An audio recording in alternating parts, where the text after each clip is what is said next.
Ladies and gentlemen, we are so fired up to be back for the new year, 2026, House of Hammers. We have an amazing guest with us, obviously our co-host, Mr. Christopher Okoye, as usual, and the man behind the steel over there, Sean Silva. We hope you guys had a great new year and a very Merry Christmas, Sean. I know it's your first Christmas with the baby at home. Mm-hmm. How was it? Eye-opening experience. You know, you get to see that like wonder in their eyes all for the first time, and it just kind of like recenters what Christmas is, and you know, it's a really special time. Yeah. Well, just wait, it gets a lot crazier with my 10-year-old and 7-year-old. They actually slept in until 8 a.m., which is early for kids, and our guest will talk about his Christmas experience as well. But as always, I got to tap into my brother and just see how his break was, how his Christmas was, how his New Year's was. Anything special going on in your life, Chris? It was a blessing per usual. You know, we had a great time. We were able to add value, build with family. Spent a lot of time with the kids. Whether it was, I don't have any kids, so with the CC kids or my family's adopted, kids. Your adopted family. Yeah, my adopted family. So that was a blessing. A couple opportunities to give back with their annual Tory drive, and that was a blessing. Their annual food giveeway. So you know, all those things were a blessing. So it was great. Spent a lot of time here. Per usual. The CYO tournament, everything else going on. Yeah. Well, a good segue with talking about the food and things like that. Favorite meal over the Christmas holiday? Ooh. Doesn't have to be holiday related. I know you like to eat, so. Yeah. Honestly, my favorite meal is going to be what I've been eating, like what I eat probably 80% of the time, man. It's like pineapples, two ribeyes, pineapples, and some mashed potatoes. Homemade. Yeah, homemade. Yeah, homemade. So, that's fantastic. We're waiting for that invite, Sean and myself. Over the break, it was a lot of family, a lot of fellowship, a lot of time here at Catholic Central inside these hallways and outside of it. And I just want to give some grace and pay tribute to a few people that we lost over the break. And I feel like we've done this a couple times on here, but they're important people to talk about. We lost Father John Wheeler, who is a Basilian legend here at Catholic Central, started our soccer program, poured back into the kids here and the adults for so many years, and just had an infectious smile. It's ironic that when we talk about the Basilians that we continue to lose, Father Kaufman being one as well, great smile, loved the kids, and Father Wheeler was exactly the same. So we're going to miss him, and he meant a lot to so many. And we had already celebrated losing our brother, Charlie Syracusa, before, so we continue to pray for his family. And then we were completely caught off guard when we lost our league director of 30-plus years, Mr. Vic Michaels, 71 years old, coached his grandson in a basketball game, came home to take a nap, and just continued his journey on and to meet the Lord and just didn't wake up. And you talk about someone who gives back. I feel like I've been very lucky to be around so many people that just pour back into other human beings, like Chris, like Tory, who we're going to talk about and spend the majority of our time celebrating here, and like Sean, and Vic was another one of those guys, and Tory got to work with him quite a bit, and he just, he loved you. You knew he loved you when he talked to you, whether you were in trouble for something or whether you were trying to come up with a creative idea. He's another guy that just had that smile and that way about him to make you feel like you were the only person in the room. And then, you know, Coach Hancock, who is our assistant vice principal, soon to be our first lay principal, he loses his mother, and we celebrated her life last Thursday. So it just shows us that every single day that we get is an opportunity to be positive, to give back, to love people. And I heard a quote, and it hit me pretty deep. Everybody thanks the Lord for another day, but you really got to start thinking about it as, I have one less day to pour into my people, and how much more can I do to give back? How much more can I make them feel my personal culture to where they know that they're loved? And I think that's why I'm so excited about today's guest, and I know Chris is too, because he's become a friend to us, a brother to us, a mentor to us. For me, he's really become my spiritual go-to, which is ironic because I feel like I served that role for him when he first came to CC, but you're talking about a legend in the state of Michigan, a state champion from Saginaw Buena Vista High School. He's in a coloring book up in the city of Saginaw. So from Buena Vista, he goes to continue his academic and his athletic career at the University of Notre Dame, where he started for 4 years, Big East Sportsmanship Award, team captain, scholar athlete, goes on to continue his career in professional basketball, and then dives back into the coaching world. He's now a father, a husband, a mentor, a man of faith, and just one of my favorite people that I love to waste time with, spend time with, and hopefully he knows he's a huge part of my dash in between the year I was born and hopefully that year when I pass on, but he's a huge part of our lives. So ladies and gentlemen, without further ado, Mr. Tory Jackson. Applause noise. Sean, you pump those applause noise in. Tory, we're so excited to have you here. Why don't you tell the people a little bit about yourself and what makes Tory Jackson tick? Man, thank you guys first and foremost for having me, man. First, I'm honored to be one of your guests, man. You guys have a amazing podcast. I love what you guys do. I love what y'all do for the school too. So kudos to you guys. Hats off to you guys. So just a little bit about me. I like to tell people kind of where I started off from and where I come from. The area I'm from. Saginaw is a tough town. I'm the 13 to 14 kids, all by the same mom and dad. We grew up in one house, 4-bedroom house. So many times you had 4 or 5 boys in one room. The girls had their own room, but most time the girls were, because they were so far off. The one girl at the time that might have been in the house, I grew up with my sister Kim, so she was the one in the house that had her own room. And then all the boys had the big room. In one room, we had a couple bunk beds in there, and then we had one extra room, a third room that one of the eldest brother that was in the house, he had his own room. So at that time, we all had our the rooms, and then where we all kind of connected and kicked it at was in our back, what we call like our living, like our second living room area. It wasn't a big house, but it was. For us, you couldn't tell me nothing different. You know what I'm saying? So coming up with, the brothers that I had, my sisters that I had, just having them in my life. My mom was a woman of faith. My dad, 30 plus years at the plant, GM Delphi. So he grew up, hardworking, middle lower class family. And my mom, she didn't work. So how we were making it, I still don't know. You know what I'm saying? Like, my dad just made a way. My mom made sacrifices, and she was a bit, like I said, a big woman of faith. So God always had her back. He always made a way. Christmas time, you couldn't have told me. I had my Christmas list. Back then, we used the JCPenney book. So I ain't have the internet or anything like Chris, that. you ever heard of that? I know he did. Yeah.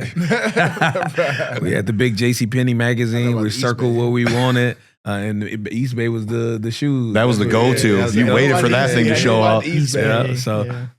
So we circled our couple gifts, man. And man, we used to think, man, I hope, man. I know it, but it was so many of us, and one way or another, my mom would make it happen, man. There's plenty of times she made sacrifices for her children, man, but she always taught us about, putting God first, trusting God in everything that we do, every choice that we make. I went to church 4 times a week, Sundays twice, Tuesday nights, Friday nights. So I didn't have enough time to go party I didn't have the fun like a lot of my friends thought, but I had fun in our own way. You know what I'm saying? When we had our off days, or Monday, Wednesday, Thursday, especially on a Saturday morning, we may have cleaned up the house. Saturday afternoon, everybody was over. Our family comes over. Our neighborhood was it was like the home base for everybody in the neighborhood.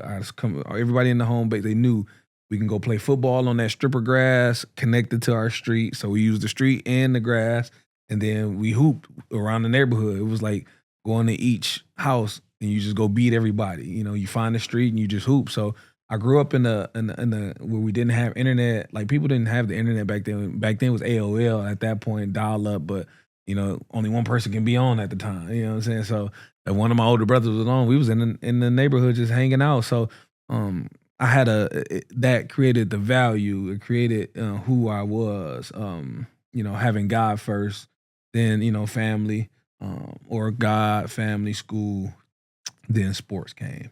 So having that coming up, man, that's who I was. And my brothers and them, they all like beat up on me. They all beat up on me. We all had to fight for food. That's the old school iron sharpens iron. Yeah. You got to earn it. You had to earn it, man. You had to earn it. But it was the beat up on me in a way of like, all right, they gonna tease you. All right, we gonna play football. You're gonna have to come out here and play with the older guys. You're not playing with your younger. You want to play. You want to be out here and hang. We're gonna hit you just like we hit them. So it was like that's how I got toughened up. And by the time I want to say middle school, man, eighth grade, ninth grade, I started to recognize like, man, I'm actually decent in the sport. My mom and dad didn't even know. Like in elementary, I never hooped for our school team. I just played on Saturdays in the rec league. And then middle school, I didn't play for our middle school team until 7th grade year. And even then, my mom and dad was like, oh, okay, he halfway decent. But they weren't like, they're like, I've seen my sister. He's not coloring book good yet. Yeah, he's not coloring book yet. My sister, she was getting, looks at Tennessee before she ended up getting pregnant. So and my brother, Sean, them, they had, they was hooping. So she's like, he too little. He's not going to make it. It is what it is. She wanted me to stay focused on God, though. You know what I'm saying? Regardless of what it is, she supported me. She believed in. If I believed in it, she gonna support it. But she wasn't thinking like what it ended up becoming. And once I got to like end of my 8th grade year, going into my 9th grade year, and I received my first offer from Michigan State, going into my freshman summer, and she realized like, oh shoot, like I may have something.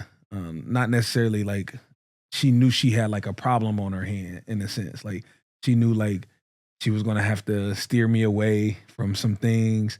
And to this day, like I'm super grateful because I made some poor decision. But because she had instilled, God in me, when it did come her time to transition on, I remember how to like reset. And my reset was like giving my all back to God. You know what I'm saying? So in the midst of doing things, coming up as a young kid, you want to party, hang out. Bro, women was like a downfall for me. And my dad was like the one that would tell me, like, by any means, you better not let this girl do this or you better not do that. So I used to be like, nah. So I would sneak out being a young kid, want to party and hang. And then they would find a way and they knew. It was like they smelled it and they was just like, all right, what'd I tell you? So they would take everything from me, or like, it wasn't like they needed to punish me in a sense, right? We grew up old school. I got my share of whoopings. Like I got my share of fights with my brothers in the hallways of like it made me tougher, but it was the things that they instilled in me. My dad being an old school guy, he was like, yo, you got to keep your head on straight. We saw, the things when one of your brothers made this mistake and how it, caused, it hurt him. His future had changed, you know what I'm saying? And he made, good of it later on, but they knew I had a bright future ahead of me, and they didn't want me to go down that same avenue. So they were a little bit more like protective a little bit over me, shelter me a little bit more. And in that sense, like I'm super grateful because of it. You know what I'm saying? So, like I said, man, I come from a great family. I value family. Now that I have my own family, certain things that happen like today, like I'm like, man, like, and I don't have them. I get emotional about it. And my mom's birthday was just Friday. My elder sister's birthday was just Saturday. So when those days come around, January is like a big birthday month for us. But those two were like the anchors. When my mom passed, my elder sister became the anchor. She held it down for my dad. But like it was like she was the everybody knew. Every church, I don't care what neighborhood. My mom was a neighborhood mom.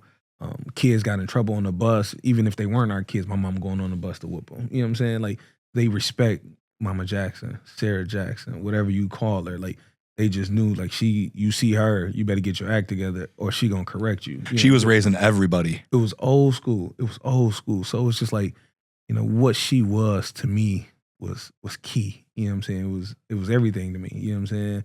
And I'm grateful because as it, led to one thing led to another, bro. I end up, making something of it at the high school level.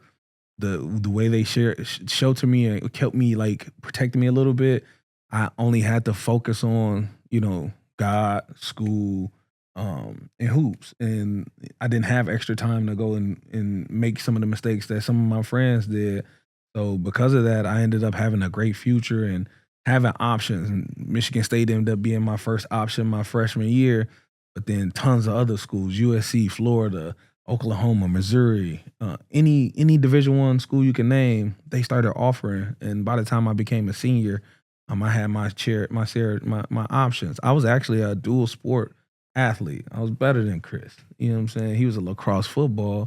I was football hoops. You know what I'm saying? So it was like, the lacrosse career has made it, I believe, into every single episode. Oh man, this might be episode 10. Chris's there'll be a lacrosse comment somehow by me, somebody else, but I love that the tradition is carrying on. So that's hilarious. You got to put some respect on it. That's like hilarious. as all multi-sport guys. Yeah. Ooh, actually, Sean, you might be the only multi-sport athlete in here. Wow. Yeah, just wrestling. I didn't make the baseball team. I would have been on 2 teams, but Alumni softball, you can always make a comeback. there you go.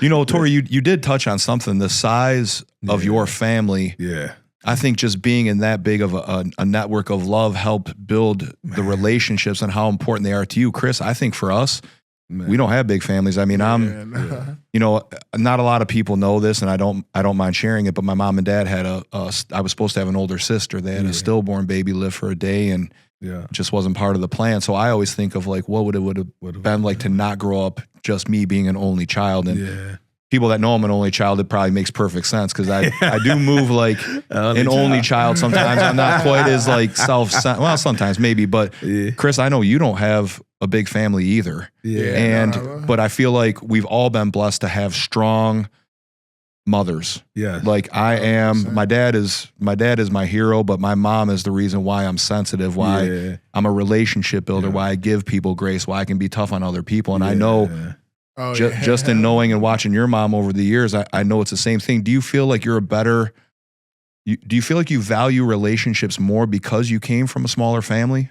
I would say I value the quality of relationships more because I have a big family. I think a lot of my family came on later in my life. I think my little sister, my parents, obviously, they were split up. So I have a sister, I have a younger sister and a younger brother. However, I believe that with family, it's a lot about quality, right? You got family, and then you got relatives. I always define family as people that you guys come together and they help you move forward and get closer to your goals. Where relatives are just people that you happen to share the same bloodline with. And so I believe that I have a massive family, whether it's people like you, whether it's Tory, whether it's Sean, whether it's Keon, whether it's Ace, whether it's Magic. I believe that family are people that, you know, you choose, right? And you help them get closer to their goals and reach their dreams and their inspirations and aspirations. And relatives are just, you know, we just happen to have the same bloodline. So there's a difference. There's a difference, a major difference. I have a major family, but I love my family because my family is very supportive. I always tell people that before I became anything, my family loved me a lot. My mother, my aunts, my cousins. And it seems like you had a similar kind of upbringing where it was like I found so much value in just who I was as a person way before I started being great at sports or a scholar or an orator, where it was like, hey, you just serving, you know, those small things that we rarely discuss anymore, where it's like, oh, you were a good altar boy, right? You carried I grew up on, you carried the pastor's briefcase. That made you the right type of person. And so I had a family, you know what I'm saying? It was, great job singing in the choir. And I believe that all of our mothers did a great job of applauding us for being a good human before applauding us for any type of, I guess, external validation or materialistic success that we gain through sports, business, or academia. And I believe that's why we are the men that we are today. It's because our families cared about us being good people first, right? God made human beings. God didn't make ball players or loan sharks or financial experts. He made people in his image and likeness to do his will. And I believe we got to kind of the original NIL. The original NIL. I like that. I like that. And so I had a family that was just big on that similar upbringing, man. It was church 3 times on Sundays, Bible study. You remember back in the day, the vacation Bible school? Oh, man.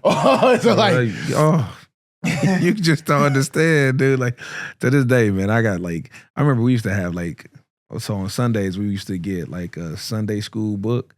So we used to have to go home. We used to have to study our Sunday school book so we can answer, because you never knew. They was asking you questions like you was in school, like regular school. Like you was getting examined at church. Like you was getting examined at school. And if you fail, man, you like, man, like you the worst Christian in the world. Like it wasn't necessarily they beating you, but it was like, man, you felt bad. You felt like you was letting God down. So you're like, man, by any means, I got to get it together. So yeah, that's how I feel when you text me your notes every single Sunday from service. Yeah. In the last 4 Sundays, I feel like you have listened to me during the week and you're making up notes that you send to me, and that's not even what the service is about. But then I hear it, and it ties into the message that we've heard recently about you have to be intentional when you're looking for your relationship with God. You're not gonna all of a sudden He's just not gonna find you. You have to really seek after Him. You got to talk to Him. You got to seek after Him. This week, I'll tell you what, it's another one that hit close to home about, I always talk about auditing your circle. Yes. Making sure you're putting good people around you. This one was different because it's auditing your circle and making sure you're putting the right things in your life to make sure you're the best version of yourself. And that's also getting rid of some things that could be good that are holding you back, which really hit home because the four of us in here pour so much into other people, and we love places like Catholic Central, and we love going out doing this and this and this, but I love the messages that I've been getting lately just because I feel like I'm getting pulled and I'm looking more intentionally for a better relationship with the Lord, and I think that's trickling down to my family. For you, coming from where you were, now you come out of grade school, you're starting to get some attention for basketball. A little bit different than it was for me and Chris. We had to develop, and Chris with his natural size, you knew he had the potential just in that alone. Then he played lacrosse, and I was like, I didn't think this was part of the plan, but it was great because he had gotten out of his comfort zone, and he was athletic enough to do something new, try something, much like Weissel did for basketball when he tried out for lacrosse. JV White. But for us, it didn't happen quite as quickly. You come out of grade school, Buena Vista would be the natural high school you fit right into. Powerhouse. Even then. So established high school basketball program with legends that came before you. How were you able to bring your faith from your home into the basketball program, into the hallways at Buena Vista? Did you feel like you struggled with that a little bit, or did you have like-minded people around you to help you celebrate that? What's crazy is I tell our kids today, I tell CC kids today, man, it's a cheat code what they have right now, because you're in an environment where they encourage you to follow God. They encourage you to learn about Jesus and learn about how, like, putting faith first, putting that above everything. They don't encourage you to be the athlete. I grew up in a high school where you weren't known if you weren't an athlete. You weren't respected if you didn't have a name. You know what I'm saying? And luckily I came from a family or whatnot that was like that. They were well known, but I wasn't looking to create popularity. I just so happened I was kind of born in it. God kind of, to this day, bro, I'll be amazed about certain people that He put in my life at certain times.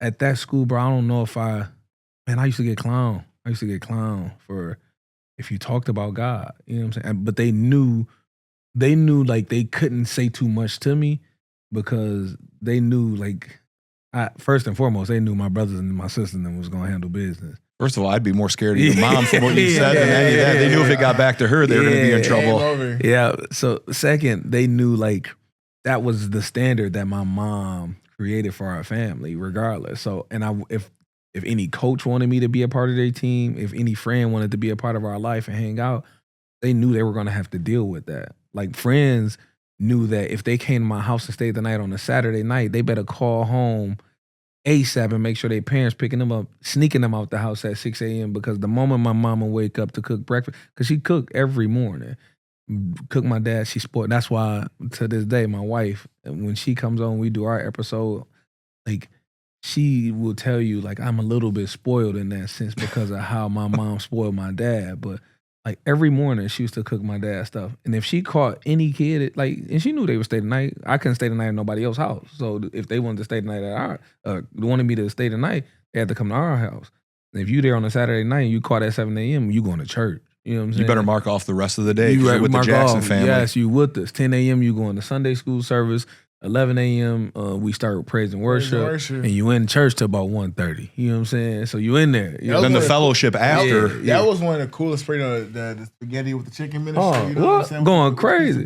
Yes, all day. And our church used to cook all day afterwards. So that was like the what the kids look for. We sold candy, ate food after. Like we would kick, they'd be mad, you know, getting up early in the morning. But then they like, oh, it's 12:30 almost on the clock. We about to eat good in a minute. Like that's what I love about the Catholics, though. Oh, what? 30, 40, 45 minutes to an hour. They quick with it. We about it there. I'm still trying to get. I love it. I love it. But that's great. But then I hear like when LaKenya came on too, you guys said the same thing, and she referred to herself as a pew baby because she was always in church. But then you talked about, like you said, the spaghetti dinners, the corn, and she had the same reaction. Like it's insane, bro. But that's what I love when you guys talk about your faith experience, because as similar as mine might have been, it's just a different form of fellowship. Like you're truly celebrating not just your relationship with the Lord, but your relationship with each other. And relationship building, and saying, hey,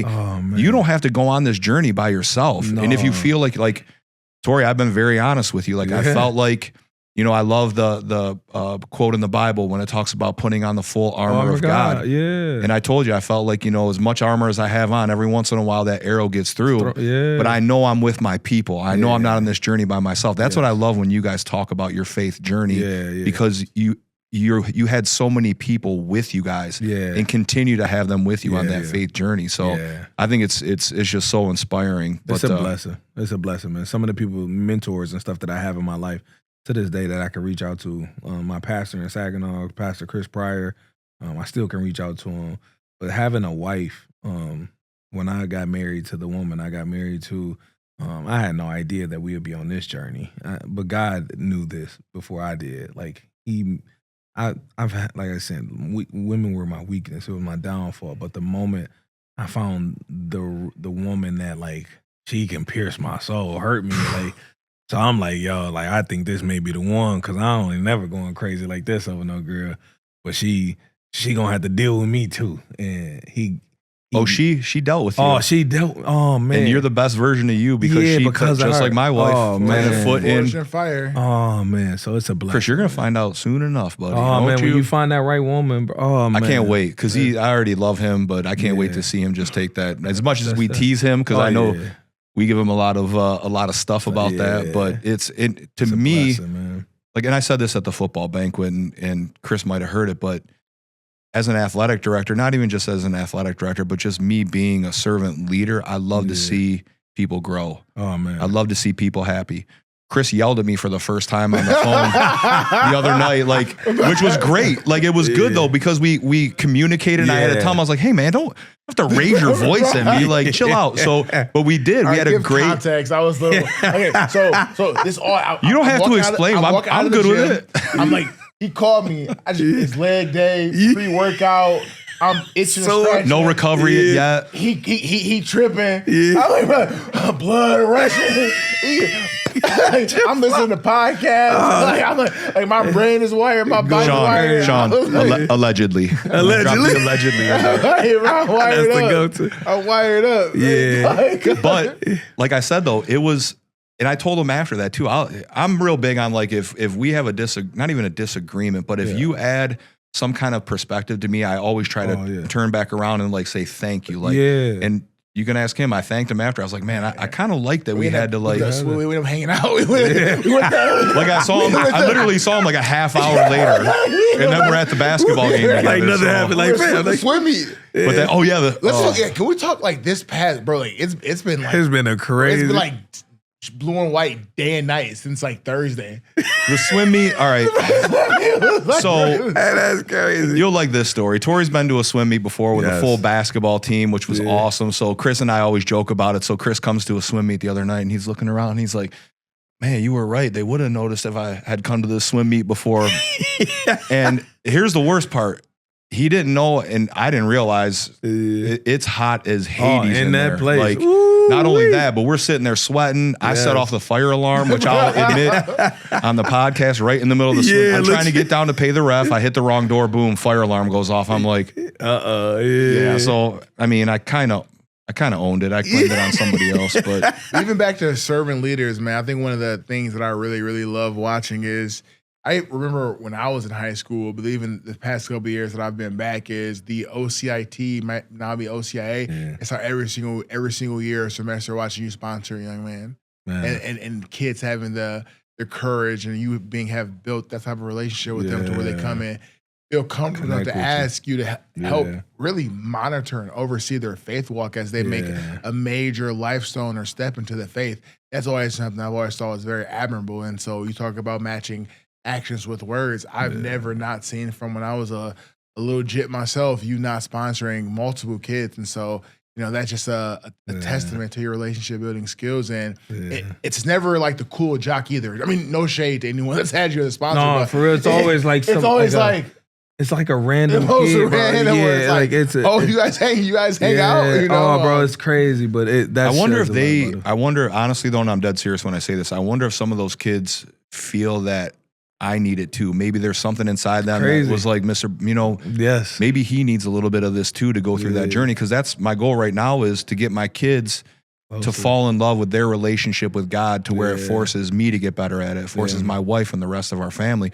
But you move the same way, and Tory, so do you. Like, I want to dive into like the mean streets of Saginaw and some of the sacrifice you went through. But first and foremost, I want to celebrate one of the most beautiful things I've ever seen you go through. Yeah. When Tory first came back, we always talked about how he was called to be here. Like, and I would constantly tell him, bro, we're supposed to be here at the same time, all of us. Let's plant our feet. As long as we're together, let's see what we can do. I told Chris that 1,000,000 times, Sean that 1,000,000 times. But I saw a picture of you getting baptized. Yeah. And the look on your face when you were coming out of that water is one of the most inspiring things I have ever seen. And you went through that whole process with Larissa. Yes. Yeah. For the two of you as husband and wife to go through that. And like I told you the other day, I was diving back into the book of Genesis when God created man and woman in his image and how the two of them mended together to create one. Yeah. For you two to go through that experience together, how much stronger did that make your bond and your marriage? Yeah, man wasn't created to be alone, man. And for us, man, it's made us so, like, it's united us in such a crazy way that I remember we used to bicker and fight. I'm like, yo, we gonna take forever to get through it. But then once we added that third strand, that third person, like, and made him the center of our relationship, we added God and made him the center of our relationship, and everything has been crazy. Like, it's like now when we bicker and fight, like, man, I'm being open and honest with you, man. We argued about something petty the other day and like going to church, just being husband and wife. You know what I'm saying? Today we sending TikToks and cracking jokes. Like, it's just like, because we know, like, if we truly love God, we know we have to be able to love each other. We got to love our brother. Like, we can't like talk about loving God and we can't even love. Gotta love yourself. Yeah. So it's like it taught me how to be more gracious. It taught me how to hold myself accountable, having God in our life. Call myself out. I'm not perfect. I'm far from it. You know what I'm saying? It allowed her to open up about, you know, her flaws and knowing that, and then allowed us to, it made our communication better. Like, we do a Bible study thing together now as a couple, man. I was, you know, we went through it the other day, and just as we're talking, going through the questions, we just realized, like, man, we having a whole conversation, just regular conversation. It made us communicate. But it was only like 3 questions in there, and we forgot about the question because we just started talking about us and going deeper into us. But that's God working in us, man. So God has been so valuable. Going through that whole thing, it was like God knew I needed this woman in my life in order to make sure I keep the same structure that my mom had. You know, that seed that she planted, everything. Hey, she gonna bring it out of me. This girl, and she doesn't take the right woman had to be for me, because she can't just let me like push over her. She also has to have like some kind of pushback, some kind of, and let me know about myself. And she has to understand her value and her worth. God taught her how to understand her value and her worth. And by any means, if I disrespected her or anything, she can pick up and go, and she know I'll be crushed. You know what I'm saying? So it's like she learned a lot about herself along the way. I learned a lot about myself along our faith journey. Then we learned a lot about us, you know what I'm saying, and how to keep that third party out, that how to like focus on the goal. And then it's like, who are we now? We have children, you know what I'm saying? So now we're trying to teach them the right way, you know what I'm saying? If we're wilding out, guess what they're going to do? They're going to be sponges, and they're going to soak up every little bad thing that we do. But now they starting to see us go through church, see us the way we get up. They see us praying like over every little thing. If we go eat and we don't pray, they mad. You know what I'm saying? If we don't go to church or if it's getting close to that time, they're like, so we not going? I'm like, all right, we just watching. Like, so it's like they have developed, and man, that's such a beautiful thing, bro. I get tears of joy, man, because I used to think it was, I never thought I would have that. You know, I know my mom and I've always wanted that. I pictured it being different, right? But I never pictured it being this beautiful. I pictured it my way. I pictured it happening on my time, but God made it happen on his time. I had to go through a lot. In the midst of it, it made us stronger.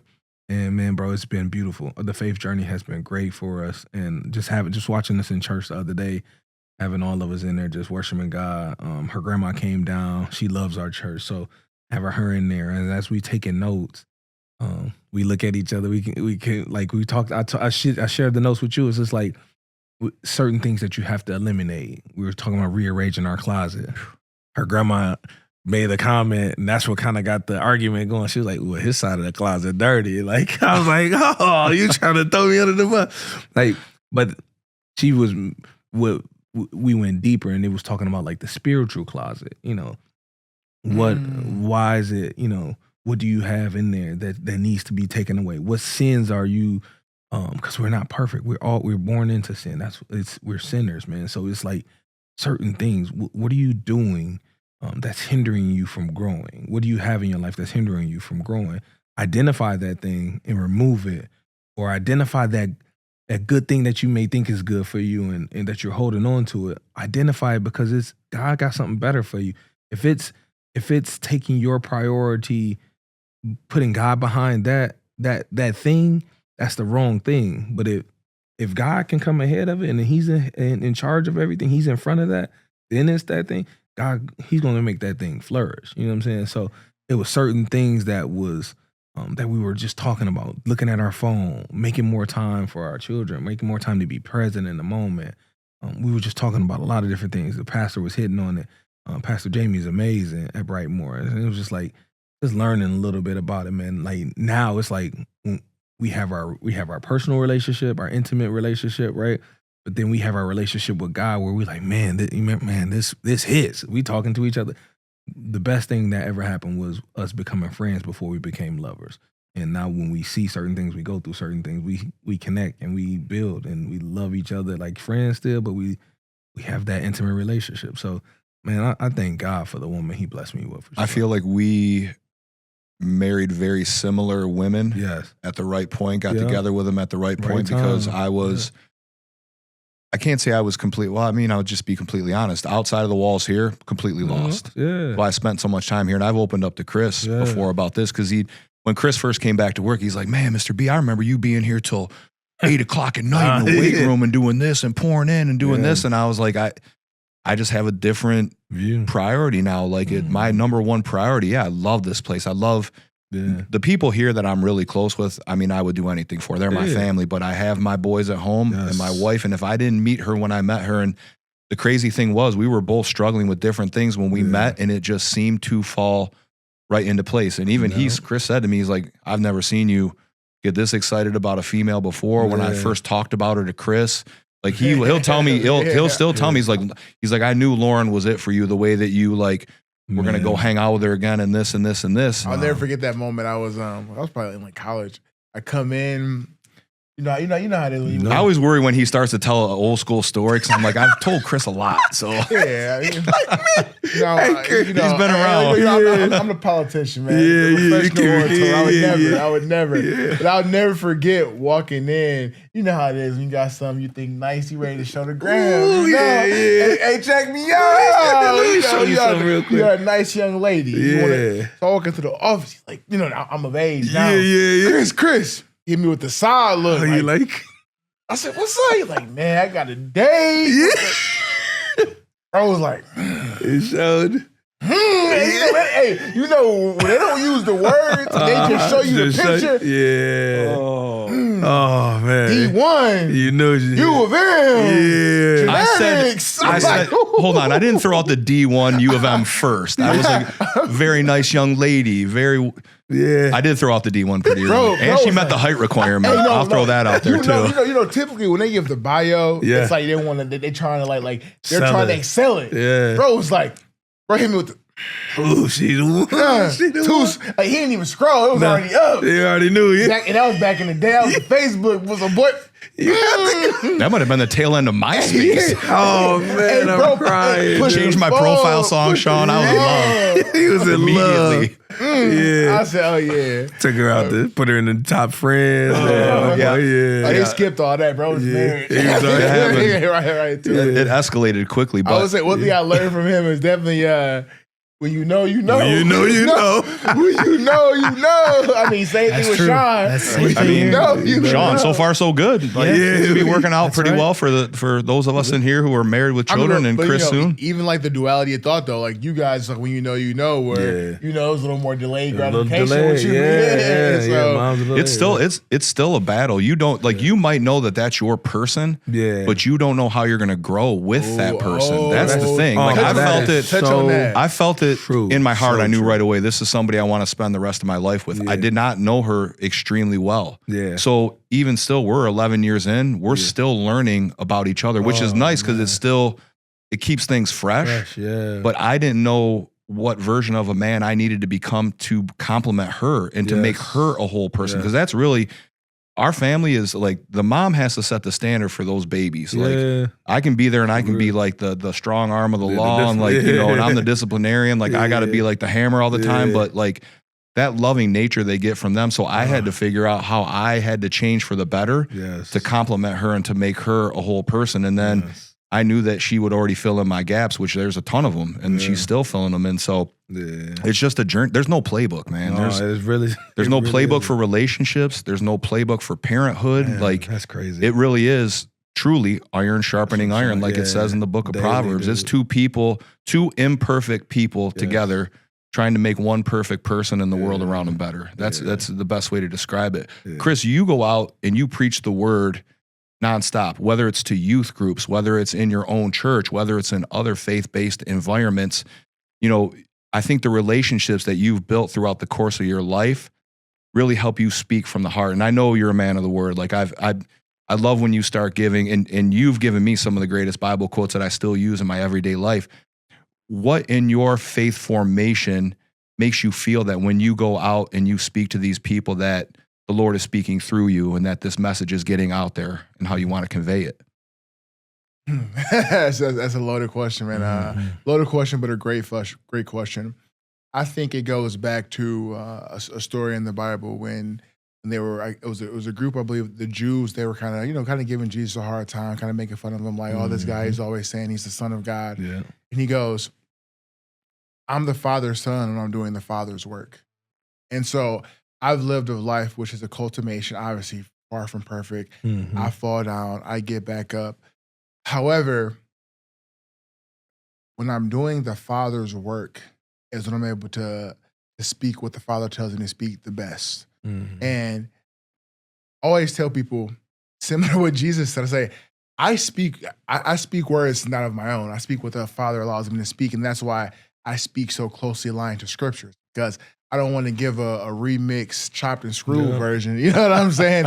When there's always, or I don't want to give the King James. You know what I'm saying? I don't want to create my version. You know, I simply say what the Father allows me to speak in, because I'm a cultivation, realizing that in the world we do have the best practices. Right. And I believe the Bible is the book of best practices. And I'm a living testimony of someone who has done things my way, right? Person who has said my will, right? But when I tried thy will, everything has worked. And so what I realized is that when I'm doing what's in alignment with the word and the will of God, or I'm following the best practices, things always suddenly work out. But when I do, my will, there's a lot of adversity. There's always going to be adversity, but there's a lot of uncalled for adversity or a lot of self-inflicted adversity. And so my life is a cultivation of realizing I'm doing things this way, this does not work. But when I do things this way, and I do things this way consistently and intentionally with high effort, things simply go in a way that is more favorable. And so sharing that message for me is just that anyone can make it. I always tell people I am a product of quite literally everything that I was ever made fun of, people ever talked down to me about, I've quite literally become really good at. I remember growing up, people made fun of me for how I speak or how I spoke at that time. Now I am a very well taken care of speaker. Right? I remember having an English teacher making fun of my grammar or my spelling and yada, yada, yada. I have a book in over 20 different school districts. I remember being made fun of by Little League coaches or even freshman football coaches about my football potential. 2 NFL and 5 total contracts signed later. I'm the top of that field, college All-American. And so that was simply not of my own will. I've done nothing. But when I began to commit to thy will, right, and the best practices, I saw that things work. I mean, even here, when I would be able to quiet my own self, right, quiet my own ego and listen to my elders, listen, or as I say, listen to the ancestors, man, which to me, I believe listen to the ancestors is listen to the wisdom of God, The Bible is a book of human beings just like us, and so a lot of times I'd rather get the lesson right here from you guys than it be put in a book 5,000 years later and somebody learned it. I don't think one of the biggest issues I see nowadays is that we don't listen to the ancestors enough. And one of my biggest skills that I probably tell anyone is that my ability to not touch a hot stove. The amount of times we've had conversation, I think we talk about this all the time, is, man, I would love for you to even speak on this. I am very good at listening to my elders. And so a lot of my success is because, I've experienced it with Tory, you, Sean. I listen to people. If someone has any ounce of evidence, and that goes back to the word, be careful how you treat people because you never know who may be an angel in human form. There you go. And so a lot of times I believe that people often know better, but people don't always do better. And I believe that people need reminders more than they need new information. So a lot of times someone is just, ain't nobody hating on you. I always tell people, I tell our youth this all the time, consulting is a very profitable industry to be in. Yes. So if someone is giving you free game, it's because they care. Right? A big part of self-awareness that I speak about in my book is that in order to be self-aware, you must first be coachable. Because coaching is a career. Consulting is a career. Someone advising you and giving you information and giving you game is literally something people get paid for.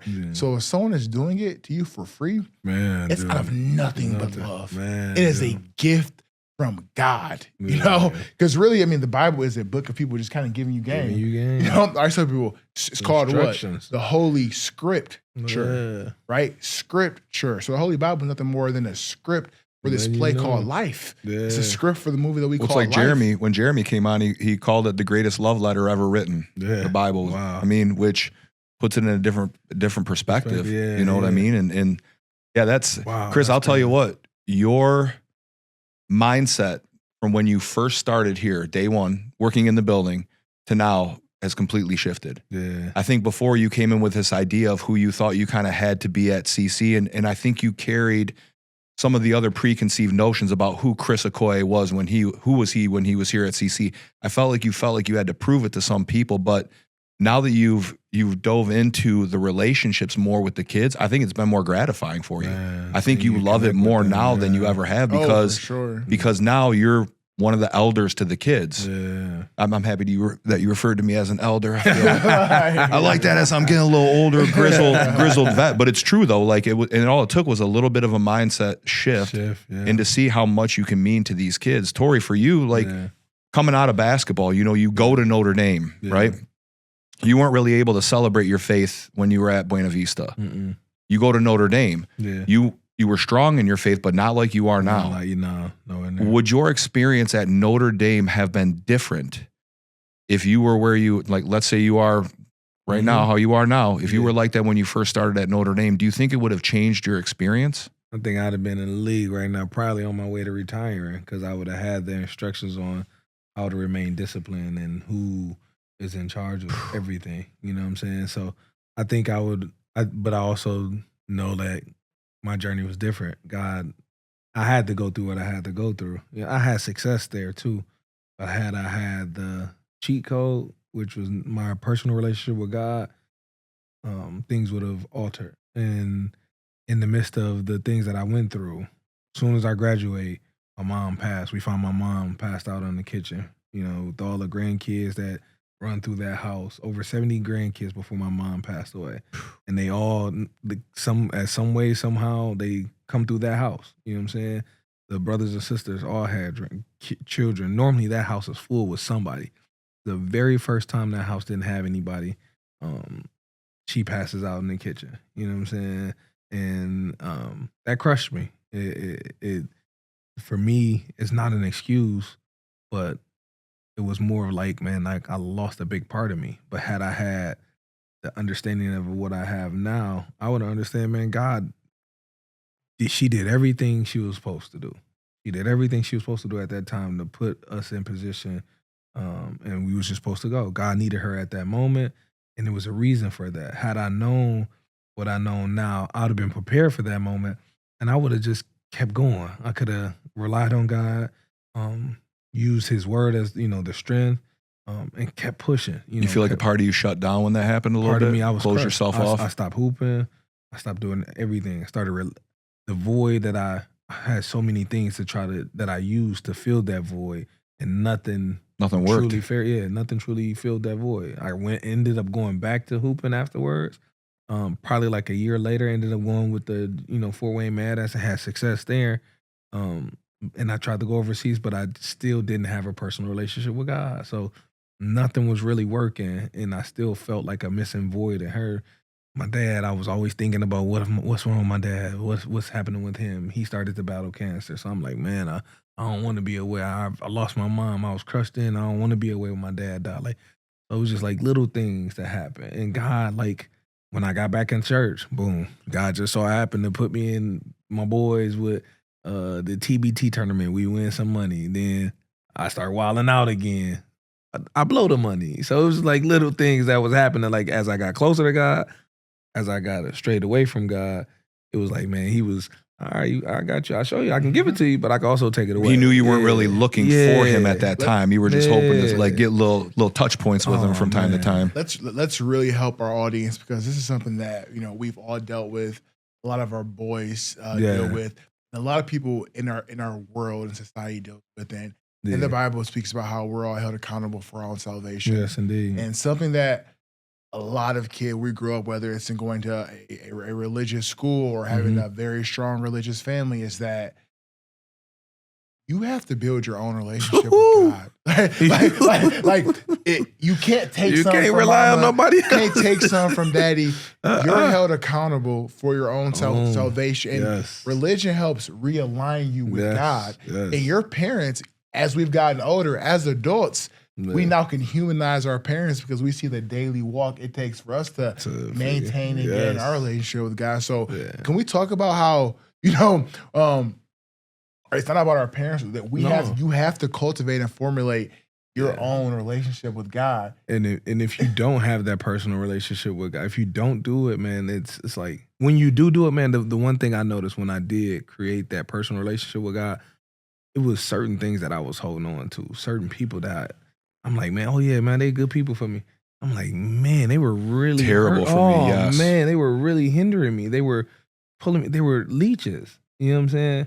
But I loved them so much that I loved them enough to let them hurt me. You know what I'm saying? So it was just like, but God, like when you start to develop that personal relationship with Him, He's like, all right, I'm gonna reveal some things to you. And in the midst of revealing certain things to you, you got to be willing to accept these certain things. He gives you strength to accept those things. And in the midst of it all, and it's not like he also tells you how to. You don't have to hate them. You still love them. Yeah, you still love them. But creating that personal relationship for me, like with God, man, it went a long way. I used to always think, even when I was in high school, like, man, God blessing me, because I used to call my mama. I was scared of flying. I'll call my mama. Like, I was scared anytime anything went on, because I'm like, man, God got me because He got her. So I know I'm good. Like, that's how I used to move around. And then when she passed, I'm like, it wasn't the fact that she passed. I'm like, man, my relationship with God is over. All the connection. Oh, man, my connection to God is over. I don't know what to do. And she was teaching me every little thing to do so, but I just wasn't I wasn't mature enough. I wasn't taking heed. I wasn't asking questions. I wasn't paying attention to all the games she was teaching us. You know what I'm saying? I just was like, all right, I'm going off. I'm relying on her. That's just what moms did. That's just what she did. That's man. why sports is so much like life. I mean, we've all had those teammates, or maybe even had seasons in our own career where we talk about going through the motions. Oh. And I don't think that we speak about how much we go through the motions with our faith. Yes. And you can show up on church every Sunday. You can go to every Bible study there is. You can go to every mission trip. But then when someone asks you, why do you believe what you believe? You're quiet as a mouse. Man, you know? Man. Or you're doing something behind closed doors that you think that you're. I'll tell you what right now, and I've never told anybody this. I used to have the mindset to where I thought if I was putting out more good and more positivity than bad, it would outweigh whatever the bad was. Man. And trust me, like there are more people in hell. Man. Yes, exactly. Haven't always made the greatest decisions, but that's how I would justify it. And then I met my wife, and I really feel like there was a reason why I was single for so long. I put myself in that situation. And the Lord put people around me to test me with temptation and maybe not doing the smartest things and not being around the best people. But until I really started to, and I would feel like working in a Catholic school, like, all right, that's my relationship. It's not. It's not at all. Like now, like I said, I'm diving back into the Bible. I'm having conversations with God. I'm making sure the kids are writing down what they're grateful for on a daily basis, 3 things every single day. Now I find myself looking for things to be grateful for. Like one of the things I put down on Friday before I went to the basketball game, we saw each other.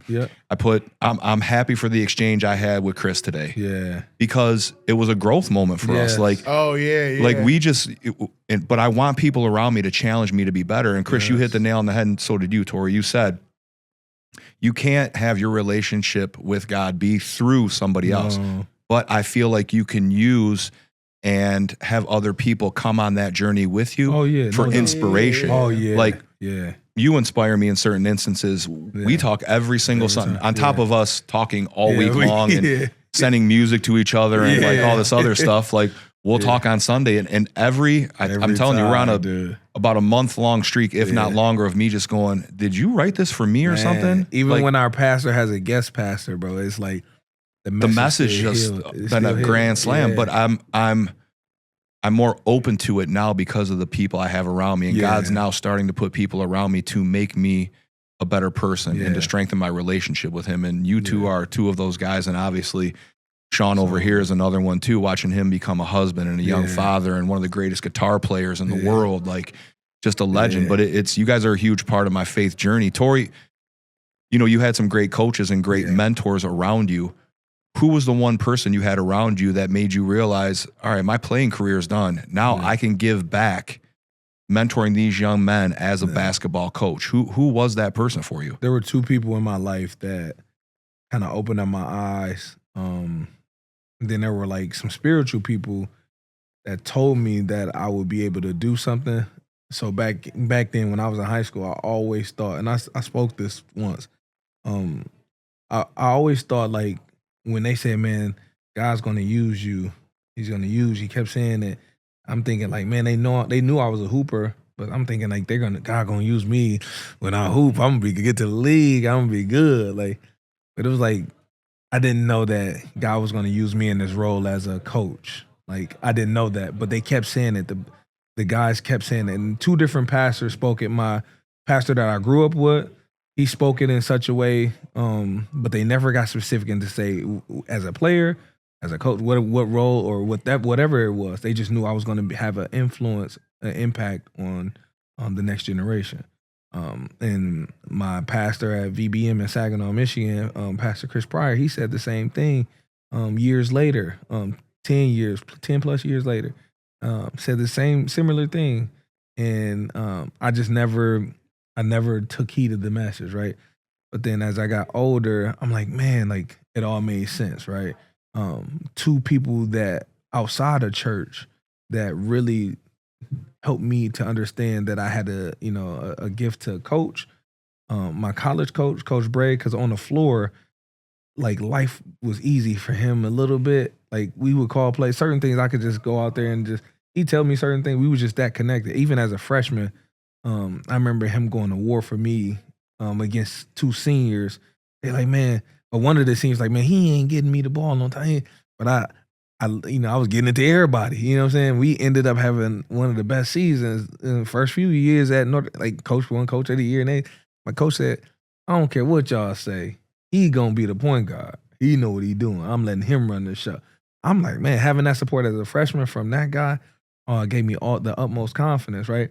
But he also knew that I had a strong demeanor. Where I grew up from, my parents, everything, my family, it helped me. So I was like the floor general on the floor for him, and he knew that, man, you're gonna be a coach one day. He used to always like say that, you know what I'm saying? I don't care what, you may not play, I don't care what happens after you, but you're gonna be a coach someday. He kept saying that. And then my high school assistant coach, who was also a family friend of mine who recently passed away in 2025, he was the one that truly gave me everything in my life. To like, he mentored me as a coach. He taught me everything. He would give me advice.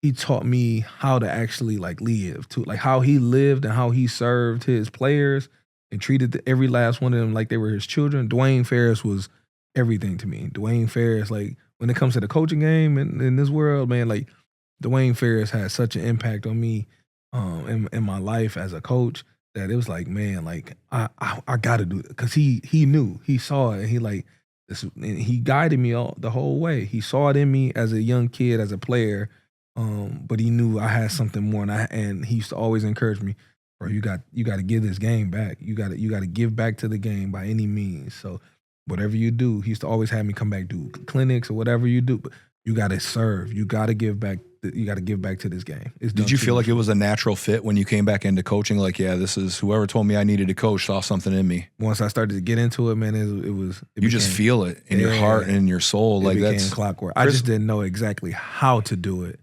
until like I got a little bit, especially now that I got closer to God. So you would say now you know how to coach? Oh man, like I could All coach, right. but now I'm like, man, I know how I should be coaching, because in the midst of it, I love that. Exactly what I was looking for. Yeah, Yep. it used to be like all about winning. Now it's like, how can I serve? How can I serve these kids? And have fun doing it. Ultimately. How Chris, can I don't know if you saw it. Man. There was a ball, ball went out of bounds at the game. Tory catches it and looking to kick it to the guy running the lane, and I was just out, man, just having fun. when with you this, first man. started here, you've changed. Like you just have. Yeah. Like I don't know if you would have. You still probably would have done it, but just seeing the smile on your face at that point, it was a hot point in the game. Like I was Especially like, this guy is having game. a blast out here, and the kids are starting to feed off of it. Chris, when you knew your playing career was done, I don't know if we're still hoping for a maybe we're officially it's official. Yeah, I told you. I know. I'm just making sure. You never know if a phone call somebody might try to take you away. Yeah, never trying to get that. All right, good. So I can ask you this: when you finally realized, all right, my playing days are done, did that change your mentality when it came to mentoring people, and how much more time it gave you to pour back in? I'm gonna be honest. Your personality hasn't changed. Like you've been you. I would say no. I believe that my ultimate, you know me, I've never really been like a massive sports person. I always knew I was going to leverage. We live in a society, let's be honest, right? We live in a society that really values like influence and being cool. So at a very early age throughout college, I knew that playing football at a professional level or at a high level, it would give me status and credibility, help me build authority. So my plan was always to leverage playing football or being someone that was a lawyer or a politician as a way that you can still live a life of God, right? You can still be a follower of God. You can still live life the right type of way and have immense success. So that was kind of my life plan I forged at a very young age, where like we laugh about, I always admired Troy Bolton. I always thought High School Musical was a movie that when I saw him, His style of dress, it wasn't, but you know, we like you guys' generation, it was like football, jock, dates cheerleader, shoves everyone else in locker. And so Troy Bolton shifted that paradigm. I mean, Is that not what you guys?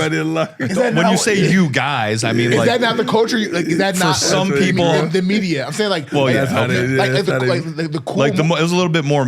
The term meathead back then meant a little bit more of what you just described. Yeah, We've helped it evolve. All of us. Like when you watch a movie in the 90s and 80s. Yeah, you had the movie Revenge of the Nerds and stuff like that. And it was like football players and nerds. Like, you know what I'm saying? Yeah, you're right. And so Troy Bolton really shifted the paradigm where he was a basketball star, but then he had good grades. He dated the girl that was in the debate club. He sang and he uplifted the individuals that were on the esports team or part of robotics, or there was guys that wanted to make creme brulee. He pushed his teammates to be multifaceted individuals. And so that was something I saw at a very early age where I always knew I would use my status, my authority, my popularity to lift others up and teach people that it's okay to be you. I think we live in a society where not everything has a morality context to it, right? Some things is just like it is what it is. Yeah. If you play esports and I play football and you're part of DECA, that's just what you do. You know, this isn't better than this. It's not who You you are. And so for me, it was always a part of the plan. You know, I'm a person where I'm a realist. You know, I've always believed in data. And at the end of the day, you know, when you play professional football, people just listen to what you have to say more. Yeah. And so I always knew that I would use my platform to scream the word of God to the mountaintops. And I mean, you know, and so no one's ever saying new information. You know, now being a person that's been a professional speaker for almost 6 years, there is nothing I say that is different from your parent, your coach, or any other professional developer. It's just that certain people hear from other individuals, right? Like, let's just be honest. Like, am I the only person that discusses accountability? No. Am I the only person that talks about self-awareness? No. Am I the only person that discusses controlling the controllables, maximizing the opportunity, and embracing your journey? No. But if it's someone that, you know, that has influence over you, then you're more likely to listen to them. And I believe that when you're given that amount of power, to whom much is given, much is required. That was a quote I remember very firmly from my youth. And when God gave me the desires of my heart, it was important that I be the right type of shepherd and go out and share his message, man, and be a steward of his message. And I believe that is the biggest thing that, you know, I pride myself on, is being the example. Yeah. Young men, I mean, honestly, at this point, just people of God in general, you know, it's okay, wait, we saw his TikTok and there was 500 girls commenting, but like, he respects women, right? He could be living the way, because I think the issue with, I guess, modern day people trying to profess or speak certain things is that there's a lot of people that, you know, it's easy to talk a good game when you have no temptation. You know what I'm saying? We're sitting in a room full of all Americans. So it's easy when Joe Schmo, right, who ain't looking, who 5'6", you know what I'm saying, 90 pounds soaking wet, ain't never hit the gym, you know, he's talking about, well, you know, you gotta stay away from the lady. But, you know, when you can say it from a position of like, that's on a side note, that's the first time I've ever heard that. I like that one. That's the first time I've ever heard you use that, Sean. You ever heard that one? We might have to bring that one. That's back. your 5'6" guy voice? I like that. Accurate. It's a future voiceover for Big Chris. That was great. Yeah.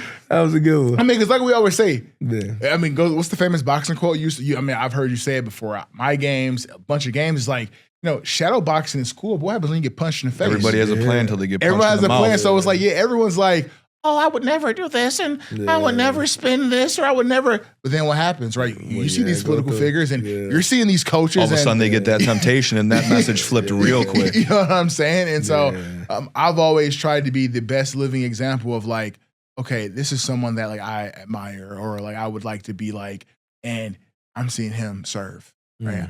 I'm seeing him, you know, this may be his camp, but I'm seeing him pick up the water bottles. I'm seeing him pick up the trash.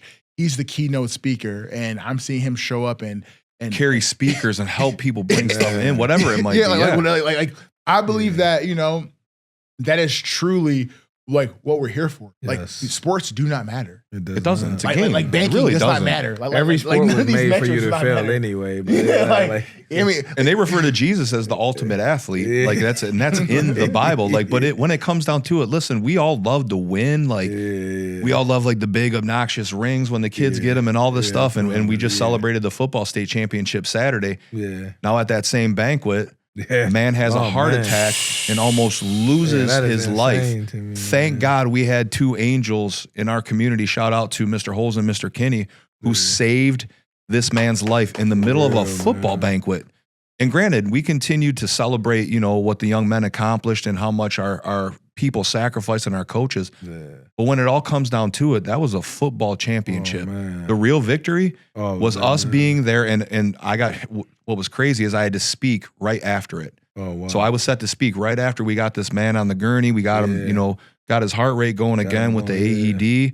Yeah. And the quote that I used is, God doesn't call the equipped, he equips the called. I said, this is further proof. Every single person in this room was supposed to be here tonight. If we weren't, we might have lost that man's life right there. Instead, he's stable and he's in ICU and we were able to pray together. But that to me just put everything in perspective, man. Because one of the things you always hear every single banquet, every single sport. I mean, I've spoken at, I don't know, 100 banquets. Everyone always says the same thing. You're going to look back in 100 years and stuff won't matter. And from a group of, from Sean to you, to me, to Tory, we've all played on like winning teams. Yeah. Fast forward, bro, like, none of that stuff really matters. You remember the relationships. You remember the people. He cares that we were all stayed or like this and this. Like, great. What are you doing now? Like none of that stuff matters. And it goes back to people. Sasante always says this, but it's like people will never remember what you said, what you did, but they'll always remember how you made them feel, right? And so that's Maya Angelou right there. Maya Angelou. How dare I give credit to that's to the good sister. Yeah, I got you. The good hey, you know what? That's he's a credit. That's right. How dare I Thank you, buddy. Thank you. No offense, Coach Sasante, but that's Maya Angelou. That's the sister. Yeah. It took enough folks. Silly, man. That's the sister. He's in Hawaii anyway. He's not going to hear this.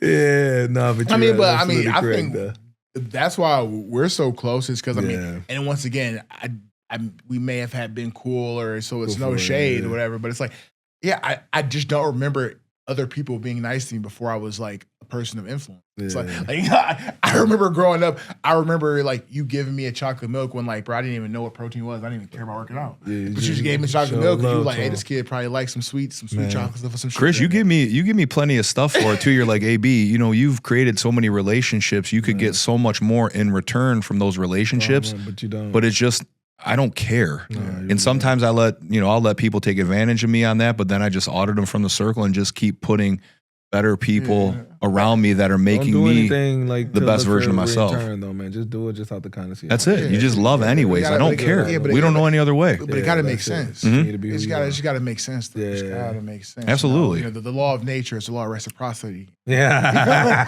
and the organisms thrive much longer in a mutualistic environment. But it all comes down to frequency though. Tory, your frequency got stronger. Yeah, for real. Like your and I saw now it's trickled down to Daisy. Now it's trickled down to Carlo. Carlo's wrestling. He's never tried wrestling before. My son Carlito has never played a sport, dude. No sport. And the very first sport this dude decides to play is wrestling. I mean, honestly though, if there is one place a brother is going to decide to start wrestling at, it's going to be the place that is the home of the first ever four-time winning individual African-American wrestler, Kevon Davenport. Just saw him too last week. We are very intentional about the brothers winning here in wrestling. Hey man, I love my You just gave Sasante the Maya quote, so you know. I get my brother points back. I gotta get my brother points back. I'm so sorry, Maya. No, At least it wasn't there in February. It's so fun. At least it wasn't there. Oh man, you got me cracking up, dog. The whole point of this podcast, and I don't know, sometimes I think it's better for us than it might be for some of the people that listen. Because I told Chris this the other day. I'm like, dude, I get out of that room and I'm just so fired up. I could go bench press, whatever, or run through a wall for people. But I feel like people need to hear more of this. You know, me being from South Dearborn Heights, you being from Saginaw, you being from in between Detroit and Westland. And my dad, you know, when my mom and dad were divorced as well, my dad lived 2 blocks from Tiger Stadium. My mom stayed in South Dearborn Heights. Wow. So we all come from different areas. And Sean came from Heartland, who, I mean, coming from Heartland when he did to Catholic Central, and we've talked about this before, he was basically ostracized from that community because back then, not a lot of Heartland kids came to CC. So everybody that we bring on this podcast has struggled. Everybody we bring on this podcast has persevered. We've all helped each other get better. It's been very personal for us. Every single guest we brought on, even some of them that you might not have known as well as me, like when we brought Jeremy Barkey on, I didn't know him super well, but his message was like, now he'll send me text messages, send you verses, stuff like that. Like, but that's the kind of people we want to bring on there for you people to listen to take something away. So this is the part of the podcast where we get to leave you guys with a little bit of motivation. So sometimes I put Chris on the, please, man. but I'll go first. Usually I make Tory do it. I've never made myself go first, but I'll go first. And I think it's something that's really been weighing on my heart as, you know, I've continued to lose spiritual mentors of mine. And the one thing that I want to tell everybody out there that's listening, it's not about struggle. It's not about perseverance. It's just about leading with love. And I talk about it all the time.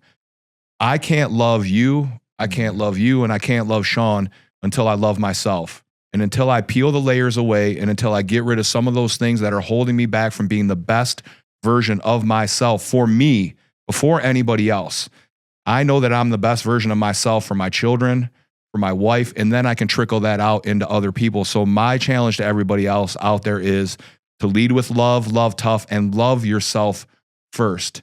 Write down the things that make you the best version of yourself. Audit out the things that might not make you the best version of yourself. And then it's trial and error with the people you love. How can I inspire Chris to feel like he's a better human being or to let him know I'm there for him when he needs it? The same with Tory. We always tell each other we love each other when we hang up the phone. Same way with Sean. So my challenge to everybody out there is love yourself first and then get out there and lead with true organic love and build relationships. Most definitely. Chris, what do you got for it? Oh, you can kick it to Tory? Go ahead. He must have something good. No. Chris just threw it my way, but so for me, like it's the advice that I would leave is, you know, something that we're holding on to this year at our church, and something my wife and I are really, that's been like our what we do, like our New Year's prayer for us. What we're going to focus on, which is drawing near to God. The scripture, the verse that we've been, that's been like our verse of the year is James 4, and it's draw near to God, and He'll draw near to us. And that's something that I'm intentional on doing. Is, you know, over the year, like watching my faith grow, and I encourage everybody, man, because what this world, man, in this world, there's going to be trials, tribulations. It's promised in the Bible. God already said it. One of the most famous sermons that Jesus preached at the you know, he talks about it. You know, you're going to be faced with trials and tribulations, but do not fear. He has overcome the world. And for me, man, my challenge to every student, every friend of mine, every family member, man, it's time for you guys to turn away from your wicked ways, man, because man, I just remember just the people that we've lost over the last year, whether in the school, in our lives. I want to be able to see them again, especially the ones that I know that live right. My mom, all of them. I want to be able to see them again. I want to be able to fulfill God's purpose and God's will that He has for me. But in order to do that, man, you have to draw near to Him. You have to sacrifice your life and serve. Start to give it all to Him. And I honestly have felt more peace in my life, regardless of everything that goes on in the midst of coaching and everything. When you coach high school basketball in Michigan, it's insane. The parents, everything, it's so much that comes your way. But I've never felt this much peace in my life, knowing that I can always give it all to God. My challenge to every student, every family member, like I said, man, it's time to turn away from your wicked ways, man, because we never know when our time is going to be here, and when God is going to call us home. And you want to be prepared, you want to be right, and you want to be able to, live right and live according to His word. Because when He calls you home, man, ain't no coming back. Ain't no coming back, man. So you want to be able to turn away from your ways now, in this time, and that's my challenge, man. It's time to turn away from our wicked ways, man. It's time to start living the way we supposed to, especially my family, man. That's my biggest thing, my biggest challenge to my family. I got a huge family, and I know we haven't been like we should be. We're doing great now compared to where we were. But I know God wants more for us. And that's my challenge to every family, every friend, every colleague. Turn away from your wicked ways, man, because Jesus is returning soon. Good luck on that one. I mean, honestly, I know we're all looking forward for our 2026 goals and our 2026 New Year's resolution. And we're all looking forward for all the amazing things that God is going to do for us. But I would like to challenge you guys to remember what God has already done. Mm-hmm. So much, we talk about, man, I want this and I want that. The version of you in 2025 and 2024 and 2022 that didn't always do the right things, remember that God still blessed that version. He sure did. Be thankful for what He did for you in that season of life. Mm-hmm. And God's gift to you is life. Yes. Your gift to God will forever be what you do with your life. Mm-hmm. So let's not think in the future of what God may do. You owe God for what He has already done for you. Sir. And that is what extreme gratitude is. God has already given you the gifts and the reasons for the season. Mm-hmm. Maximize that first. Yeah. Leverage that first. Do the most that you can do with that first. Yeah. And one of the best ways, one of the best practices to give back to God right now is by donating back. 1928 Club!